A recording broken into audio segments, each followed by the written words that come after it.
FFGS futuristic farming green origin, जिसकी theme है from soil to sustainability. इस model पे हमने कई सारी चीज़ें दिखाई थी, जैसे ग्रीन, जो कि ग्रीन हाउस गैसेस पे इफेक्ट करता है। गर्मी में तो आम है, पर सर्दी में आम का शेक पिया कैसे? Due to green house. गाँव में गए, वायर पे कांटे लगे, जानवर को हार्म हुआ, पर क्यों? इसकी जगह स्मार्ट क्रॉप प्रोटेक्शन सिस्टम, जैसे कोई एनिमल टच करेगा, light will glow, beep sound will come. उल्टा चोर कोतवाल को डांटे। पक्षी स्केयर क्रो के ऊपर बैठे हैं, इसी को देखते हुए हम यहाँ पे सोलर पैनल इंस्टॉल कर सकते हैं, जिससे ये मूवमेंट करेगा स्केयर क्रो, और चाहे हल्की मूवमेंट हो पक्षी पहुंच जाएंगे। टिड्डों ने हमला कर दिया, खा गए क्रॉप, पर इंटरक्रॉपिंग है, नेचुरल क्रॉप के तरीके हैं उगाने के, जिससे हम इंसेक्ट को रोक सकते हैं। वर्टिकल फार्मिंग, 5 एकड़ की जमीन पे धनिया उगा दिया, और क्या उगाओगे? पर वर्टिकल फार्मिंग, बोतलों का रीयूज, रिड्यूस, रिसाइकल का यार को यूज करके कहीं आपको कितना सब उग जाएगा, जो कि 5 एकड़ पे उगना था वो आधे एकड़ पे उग गया।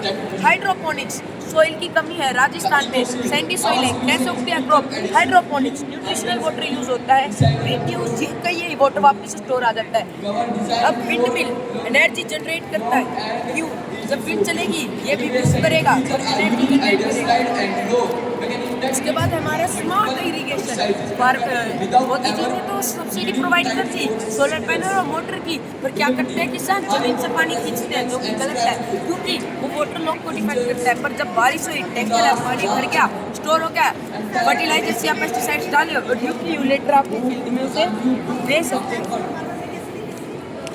उसके बाद हमारा animal husbandry, milk production, cow.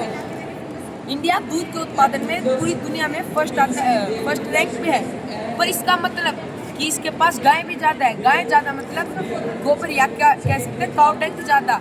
1995 में चाइना कंसेप्ट लाया मीथेन गैस का, जो कि बहुत ज़्यादा सक्सेसफुल हुआ, पर इंडिया में नहीं। लोगों को लगा गोबर से गैस स्मेल आएगी। अब नतीजे देख लो, युद्ध हुआ, क्या कमी पड़ गया एलपीजी की? सिलेंडर की वैल्यू कितनी पहुंच गई? अबाउट 2000। पर अगर ये कंसेप्ट मीथेन गैस का कंसेप्ट होता, सिलेंडर की कोई टेंशन नहीं होती, क्योंकि ज़्यादा गाय है। पोल्ट्री फार्मिंग, बैडमिंटन खेलते हो शटल बनी होती है, जो फरकी वो इन्हीं परों से बनी होती है। इनके eggs basically after it comes pisciculture. Northern India में फिशिकल्चर का कोई महत्व नहीं, पर जैसे आप सदर्न इंडिया में जाओगे, वहाँ पर मोस्ट कॉमन फूड फिश का, जाके आप डिशेज भी चेक करोगे, सबसे पहले fish curry plus rice, fish पकौड़े, ऐसे। उसके बाद आता है IoT हब। क्या है IoT हब?